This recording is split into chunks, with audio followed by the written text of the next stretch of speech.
अस्सलाम वालेकुम वरहमतुल्लाहि वबरकातुहू। मैं हूँ राय अली और आप देख रहे हैं मेरा यूट्यूब चैनल पाकिस्तान मेल और फेसबुक पेज। इलेक्शन कमीशन ने बड़ी कोशिश की कि किसी न किसी तरीके से बल्ला भी छीना जाए। Peshawar high court single bench ने बल्ला बहाल किया, उन्होंने डबल बेंच में अपील करके बल्ला जो है वो फिर वापस छीन लिया। आज फिर पेशावर हाई कोर्ट में लार्जेस्ट बेंच ने साफ फैसला कर दिया कि बल्ला उनका हक है, और ये कानून भी यही कहता है कि हर पार्टी का हक है। ये तो ये चाहते हैं, मैंने अपने पहले भी कई व्लॉगों में कहा कि ये चाहते हैं कि किसी न किसी तरीके मैदान साफ हो, क्योंकि आज जनाब इजाजुल हक साहब ने भी यही कहा कि ये नूरा कुश्ती लड़ रहे हैं, ये वही जमातें हैं जो बाद में भी इकट्ठी होनी है। पहले भी आपने देखा 16 माह इकट्ठी रही हैं। अब बल्ला जो दोबारा उनको मिला है, अब उनके टिकट भी उन्होंने देने शुरू कर देने हैं।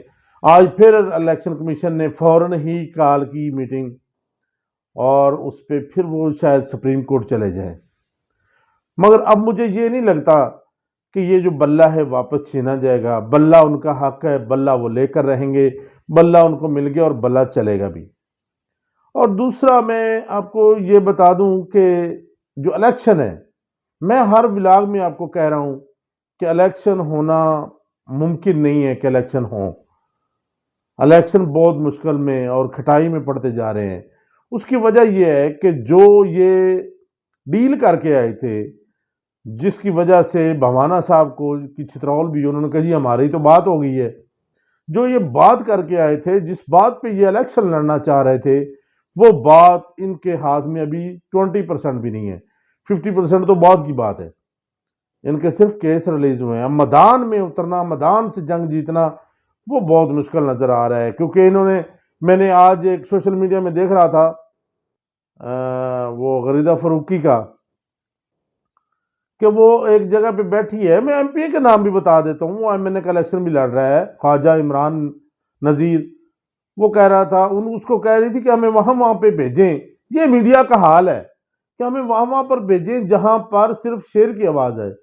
तो वो भी आगे से कह रहा था जी बिल्कुल, आप वहां पर जाएंगी तो वहां से शेर की आवाज़ ही आएगी, हम आपको वहीं भेजेंगे जहां से सिर्फ शेर की आवाज़ आएगी। इस तरह से इलेक्शन तो नहीं लड़ा जाएगा ना। आप अगर ये झूठे सर्वे बना भी लेंगे तो आवाम तो नहीं फिर भी बदलेगी।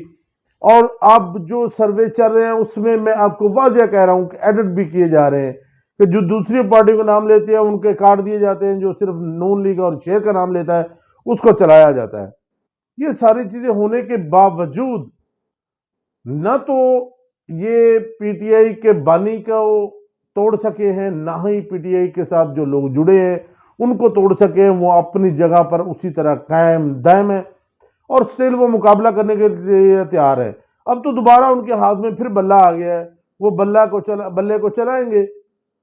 और लोग देखें, अब जो एक मुहावरा चल रहा है कि अगर आपने कर्ज अदा करना है, आपने हक अदा करना है तो 28 फरवरी को बाहर निकलिए। और मैं तो नहीं ये कहता, मगर वो सारी चीजें आप देख रहे हैं कि 8 फरवरी को क्या होने जा रहा है। तो इसलिए ये जो नून लीग कंपेन नहीं कर रही, देखे नवाज शरीफ बाहर क्यों नहीं कर रहा, ये मिशन लेके आया था ना, ये चाहता था कि मैं सारी दुनिया में फिर जाऊंगा, मगर अब बाहर नहीं कर रहे। अब ये पहला जलसा उकाड़े करने जा रही है, वो भी मरियम नवाज। ठीक है, तो इसमें वाज़ह ये नजर आ रहा है कि देखिए मौलाना फजल रहमान तो अब मुखालफत करनी शुरू कर दी है। वो तो साफ कहना शुरू हो गया कि जी हम बाहर नहीं जा सकते, हम इलेक्शन नहीं, हम नहीं चाहते कि इलेक्शन हो। इसी तरह ये भी बयान देना शुरू कर देंगे कि हमें बहुत खतरे हैं, हमें बाहर निकलने नहीं दिया जा रहा। हालांकि निकलने तो पीटीआई को नहीं दिया जा रहा, उनको रोका जा रहा है, उनके पकड़ दकड़ हो रही, सारा कुछ हो रहा है।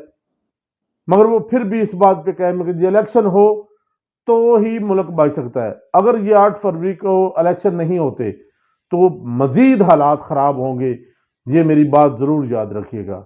अल्लाह ताला हम सब का अमीन असर इजाज़त दीजिए। अल्लाह ने के